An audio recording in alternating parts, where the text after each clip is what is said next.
बाद में आधा घंटा तक वो लोग वैसा ही देख रहा है, पीढ़ी पीढ़ी। वो लोग समझ गए कि कोई फंसा है, पुलिस को फोन।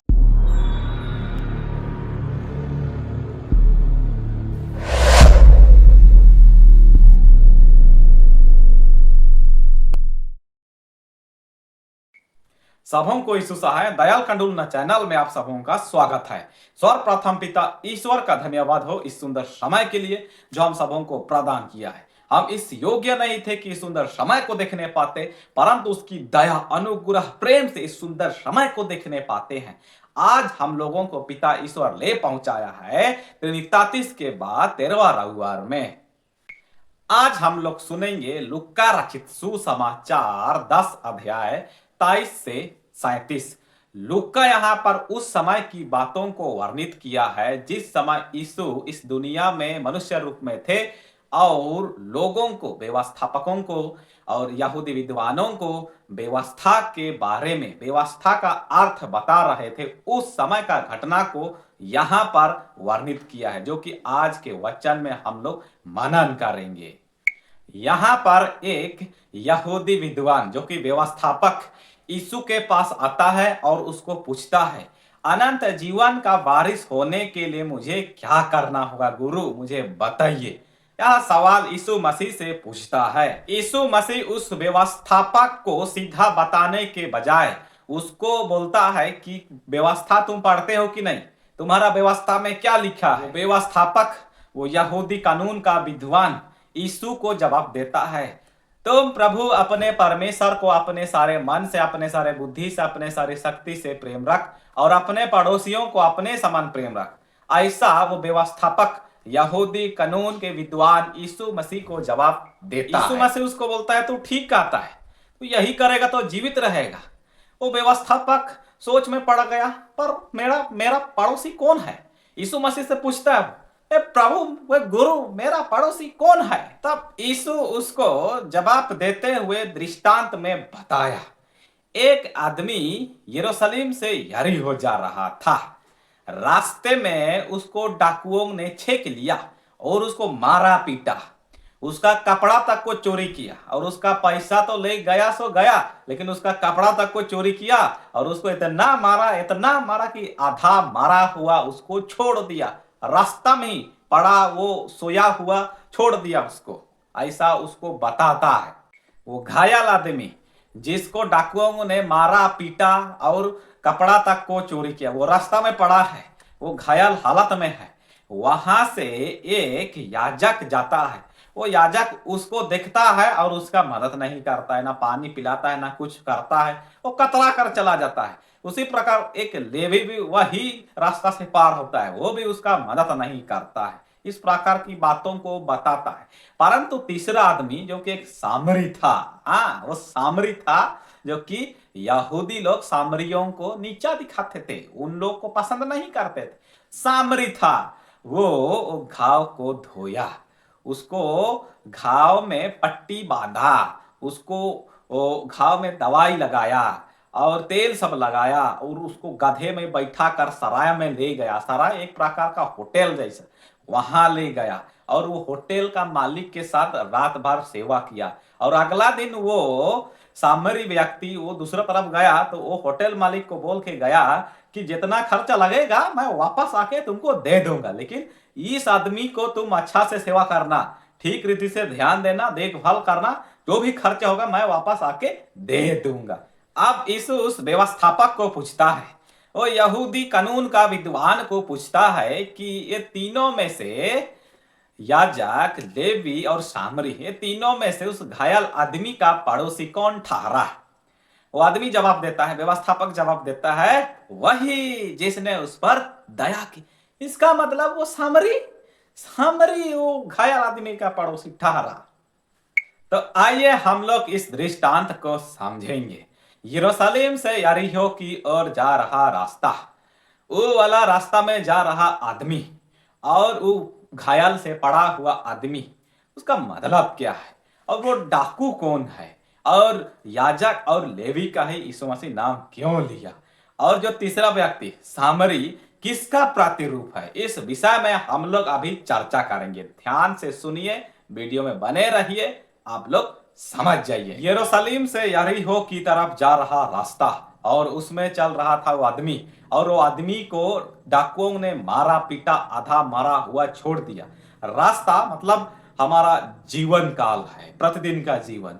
और हम वो चल रहा आदमी जिसको डाकुओं ने छेका और मारा पीटा। अर्थात डाकू कौन है? डाकू शैतान का दूत है, जो हमारे हालत को खराब करता है, हमें बीमारी देता है, हमें विपत्ति में डालता है, परीक्षा में डालता है, कई प्रकार का हमारी दशा को बिगाड़ देता है। वही है डाकू जो हमें सताता है। और यहाँ पर हम लोग देखते हैं याजक और लेवी का नाम यीशु मसीह क्यों लिया। याजक जो होते थे मंदिर में रहने वाले, जो कि प्रजा के लिए प्रार्थना करते थे, और प्रजा जबकि यहूदी लोग पाप करते थे तो बलिदान लेके आते थे और याजक के हाथ में सौंपते थे, और याजक बलिदान चढ़ाते थे। उन लोगों को कहते थे याजक, मतलब कि शॉर्ट रूप में लीडर कहना चाहिए ना, विनती करने वाला, आराधना करने वाला, उन लोगों को कहते थे याजक। और लेवी भी तुलना में थोड़ा कम था, लेकिन वो लोग धार्मिक के मामले में तो दिखावा, धार्मिक तो मत कहिए, बाहरी दिखावा भरपूर दिखाते थे वो लोग। इसीलिए जब हम लोग यहाँ पर देखते हैं तो यहाँ तीनों आदमी यहूदी है, याजक, लेवी और वो पढ़ा हुआ आदमी, वो भी यहूदी है, लेकिन अपने ही धर्म गुरु जो कि लेवी भी याजक भी, उन लोगों ने उस आदमी को मदद नहीं किया, उस आदमी को पानी तक नहीं पिलाया। इस प्रकार का घटना यहाँ हम लोग देखने पाते हो। लेवी का जीवन को जब हम लोग देखते हैं, लेवियों के बारे में पढ़ते हैं, तो लेवी लोग ऐसा थे कि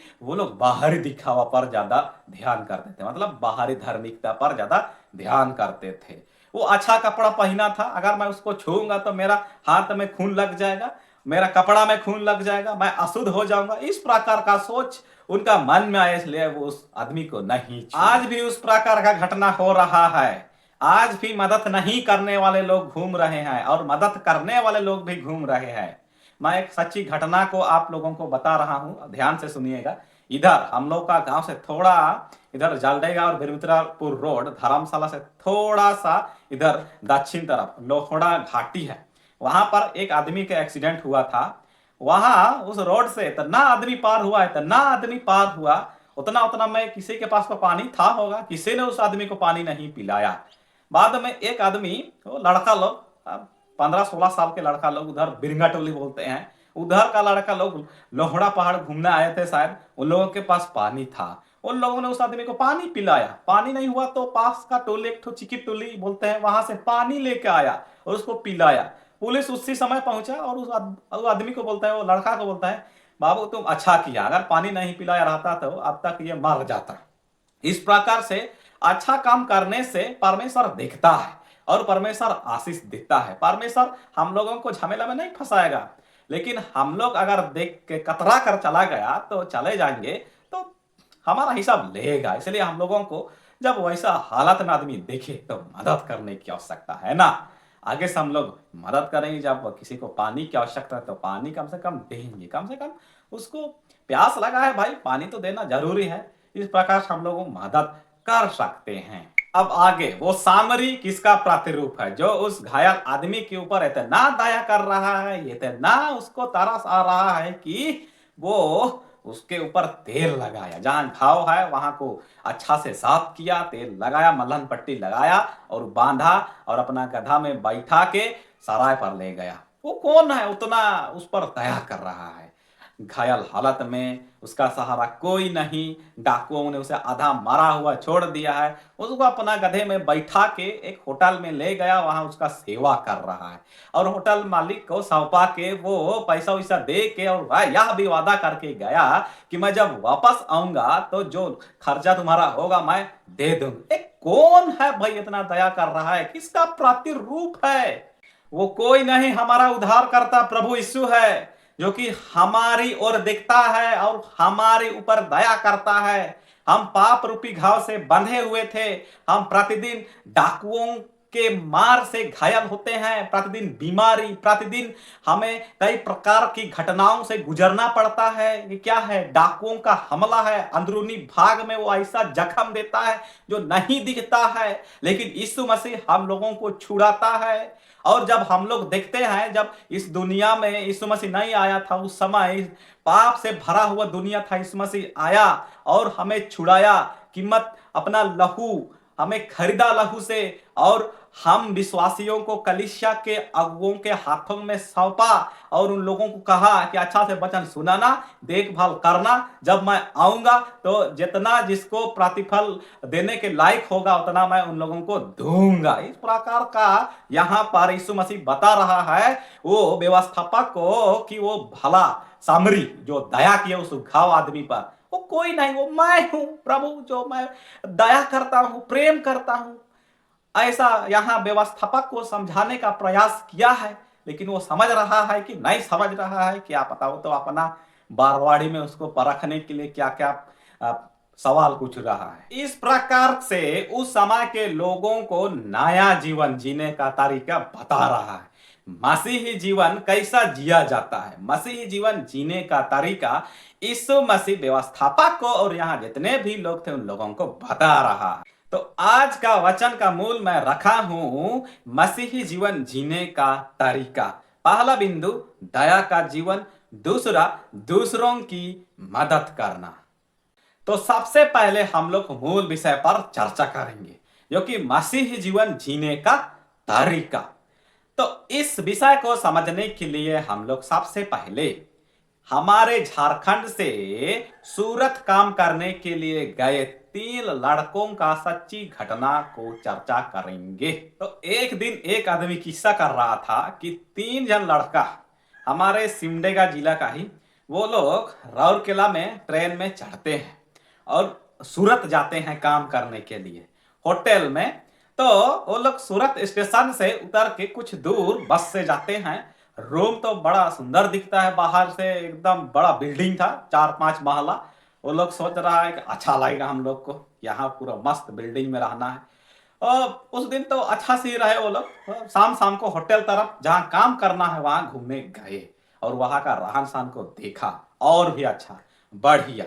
उन लोगों ने सोचा अब तो यहाँ हम लोग अच्छा से पैसा कमाएंगे। बाद में वापस आए और रात को वो लोग सोए हैं तो एक आदमी बता रहा है कि यहाँ तो सब चोर है, यहाँ कोई भी अच्छा आदमी नहीं है, यहाँ मत रहो। ऐसा उन लोगों को बता रहा है वहां का पुराना आदमी। तो वो लोग क्या करते हैं, दूसरा दिन वहां से निकल जाते हैं, भाग जाते हैं, भाग जाते हैं और हम लोग यहाँ नहीं रहेंगे, हम लोग झारखंड चले जाएंगे घर, ऐसा निर्णय करते हैं वो लोग। अब वो लोग सूरत स्टेशन पहुंचते हैं, रेलवे स्टेशन। वहां पर वो लोग तो नया है। अब वहां कुछ लोग उन लोगों को पहले ही छेक लिया। उन लोग से वो लोग बोल रहे हैं कि हम लोग टिकट काट देंगे तुम लोग के लिए, तुम लोग का भी टिकट भी नहीं मिलेगा, हम लोग टिकट करवा देंगे, ऐसा बोल रहे हैं उन 3 लड़कों को कुछ लोग। अब उन लोग से आधार कार्ड मांग लिए और पैसा मांग लिए। अब टिकट तो लाए और आधार कार्ड उन लोगों के हाथ में है जो उन लोगों के लिए टिकट बना रहे थे, उन लोगों के हाथ में आधार कार्ड। अब वो लोग वापस आए और उस 3 लड़का को वो लोग बोल रहे हैं कि जो भी है तुम लोग के पास पैसा अब हम लोग को दो, खत्म। अब वो लोग को चोरी कर रहा है वो लोग को पता नहीं, डाकू कर रहा है पता नहीं। अब उन 3 लड़कों में से एक जन थोड़ा होशियार था, वो मोबाइल कवर में कुछ पैसा रखा था 500-600 रुपया, तो पैसा को उन लोगों को नहीं दिया। अब सारा पैसा तो उन लोगों के पास से ले गया वो लोग। अब आधार कार्ड तो दिया, टिकट भी दिया, लेकिन वो लोग अब क्या सोच रहे हैं, इतना पैसा से झारखंड तो हम लोग नहीं पहुंचेंगे। अब उन 3 लड़कों में से एक आदमी, एक लड़का पहले से गोवा में एक बार काम किया था, पहले एक बार गया था, वहां फोन किया, मालिक से बात हुआ तो तुम लोग यहाँ आ जाओ, सूरत से यहाँ तो थोड़ा कम पैसा लगेगा टिकट के लिए। दोबारा टिकट किए वो लोग और सारा पैसा तो खत्म हो गया उन लोग के पास। ट्रेन में चढ़े, ये एक रात, मतलब कि कहना चाहिए जिस दिन भागे उस दिन से कुछ नहीं खाया था, एक दिन एक रात वो लोग कुछ नहीं खाया पिया था, पानी बस। रात को ट्रेन में एकदम सबको भूख लग रहा है ना तीनों को। अब एक जन लड़का तो थोड़ा धर्मी है ना, वो नया नियम पढ़ने वाला आदमी था, वो पढ़ रहा है। एक आदमी देखा और पहचान ले उसको, उसका चेहरा से पता चल रहा है कि वो भूखा है, वो कुछ नहीं खाया है। बाद में उसके ऊपर और दया किया और कुछ नाश्ता सब खरीदा और उसको दे दिया, क्या समोसा सब क्या सब खरीदा और दे दिया। बाद में रात के लिए उन लोग को खाना तो मिला, जैसे तैसे गोवा पहुंच गया। लेकिन यहां पर हम लोग देखते हैं कि मसीही जीवन कहां पर कौन जी रहा है। आप लोग सोच रहे होंगे यहां पर क्या है, मसीही जीवन कौन जी रहा है? वही लड़का जो बाइबल पढ़ रहा था, वही लड़का जो ट्रेन में भी नया नियम पढ़ रहा था, उस लड़का को देखा एक आदमी और सोचा कि प्रभु का बंदा है और ये भूखा है, इसके पास कुछ नहीं है। और उस पर वो दया किया, तरस खाया और उसको नाश्ता दिलाया, उसको पानी दिलाया और उसका पेट भर गया। अच्छा अच्छा से उन लोगों को जहां जाना था वो लोग पहुंच गए। इस प्रकार से हम लोग जब मसीही जीवन जिएंगे, हम लोग का जीवन आशीषमय होगा। पिता ईश्वर हमारी हर आवश्यकताओं को पूरा करेगा, देखता है, जानता है क्या कमी है क्या घटी। वो लड़का नहीं बोला कि मैं भूखा हूं, वो लड़का नहीं बताया कि मैं कल से कुछ नहीं खाया, लेकिन वो पहचान लिया कि ये भूखा है। इस प्रकार से यहाँ पर हम लोग देखते हैं मसीही जीवन वो लड़का जिया और पड़ोसी उसका कौन बना? वो अनजान आदमी, ट्रेन में सफर कर रहा है, एक अनजान आदमी, उसको देखा भी नहीं, फिर भी उसका मदद किया। इस प्रकार से हम लोग जब मसीही जीवन जिएंगे, हम अच्छा से अपना जीवन को व्यतीत कर पाएंगे। संकट में भी, विपत में भी हमारा सहायक वो है, परमेश्वर यहोवा। तू चिंता क्यों करता है बाबू? अब मैं जीवित हुआ, ऐसा हम लोगों को बोल रहा है। इसलिए मसीही जीवन जीने की आवश्यकता है हम लोगों को। पहला बिंदु, दया का जीवन कैसे जिया जाता है? दया का जीवन, इस विषय को समझने के लिए हम लोग और एक ठो सच्ची घटना के ऊपर चर्चा करेंगे। गोवा का घटना।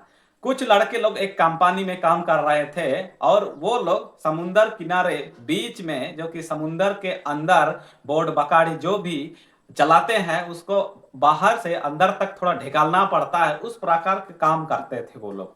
तो एक दिन वो लोग ढकेलते ढकेलते थोड़ा अंदर ही गए, इतना तक पानी उतना अंदर गए।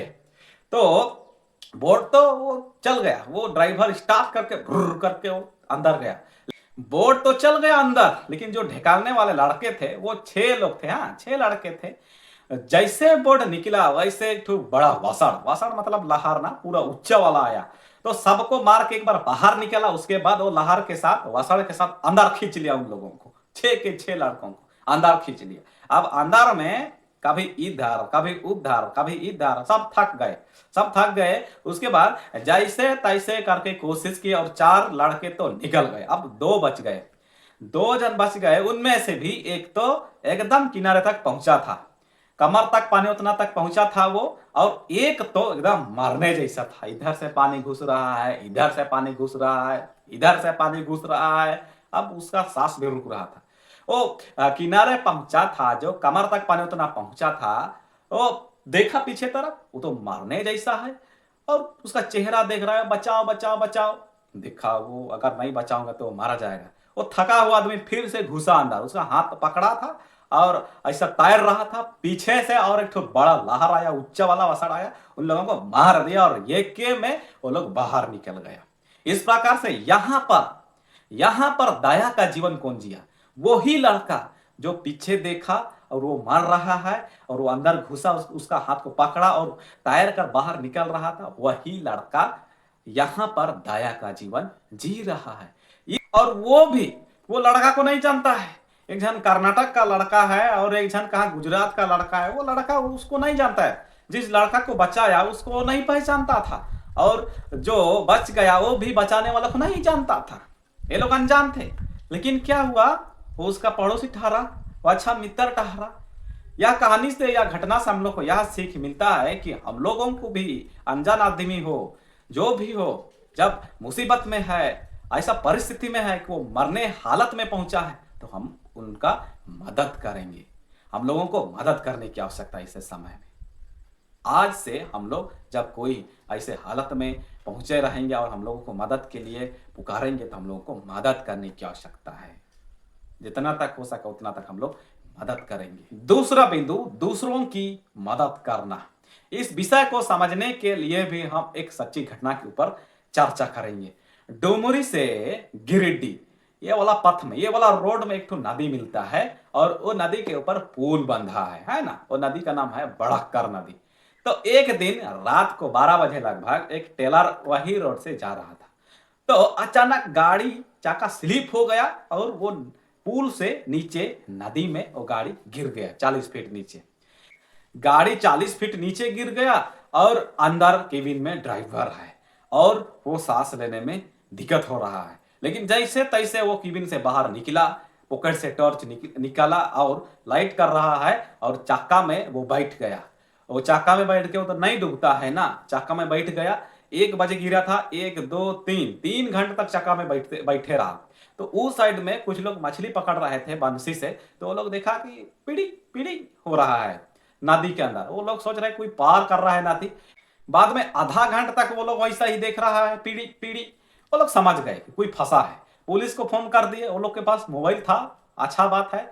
पुलिस को फोन किए और पुलिस आए और गांव के लड़के, हाँ अब बहादुर लड़के, उन लोग को मैं सलाम करता हूँ ना, वो गांव के लड़के, वो लोग पुलिस अनुमति लिए, रस्सी से बांधे और उसको बचाने के लिए नदी में उतर गए। सोचिए रात में, वो भी एकदम पूरा गर्दा पानी में वो लोग उतर गए और वो ड्राइवर को वो लोग बचाया। इस प्रकार से यहाँ हम लोग देखते हैं कहाँ कहाँ का आदमी और मुसीबत में है, उसका जान अभी है, वो मरने पर है, उसको वो लोग बचा रहे हैं, उसका मदद कर रहे हैं। देखिए यहाँ पर वो मछुआरे भी बहुत मदद किए, उन लोगों ने देखा और फोन किए पुलिस को। और वो लड़के जो थे वहां गांव के लड़के, उन लोग उतरा और उसका बांधा उंधा और खींच ले ऊपर। यहाँ पर जब हम लोग देखते हैं तो सब मदद करने वाले लोग हैं इस कहानी में, ये समाज, ये घटना में। तो इस प्रकार से हम लोग भी मदद करने वाला आदमी बनेंगे। इस प्रकार से हम लोगों को भी दूसरों की मदद करने की आवश्यकता है। जो मुसीबत में है, जो तकलीफ में है, उसका मदद करने की आवश्यकता है हमें भी। तो मसीही जीवन जीने का तरीका यही सब है और ऐसा मदद करके हम लोग अच्छा पड़ोसी बनेंगे, अच्छा पड़ोसी हम लोग ठहरेंगे। तो इस वचन से हम सबों को पिता ईश्वर आशीष दे। आइए हम लोग प्रार्थना करेंगे। सर्वशक्तिमान यहोवा महान पिता परमेश्वर, धन्यवाद देते हैं इस सुंदर दिन के लिए जो हम सबों को दिया है। वचन सुने हैं, सीखे हैं, समझे हैं। पिता ईश्वर, इस वचन को तेरी मदद यीशु मसीह की समर्थ पवित्र आत्मा की अगुवाई से हम हर एक के मन अंतःकरण में याद रखने की शक्ति और सामर्थ्य दे।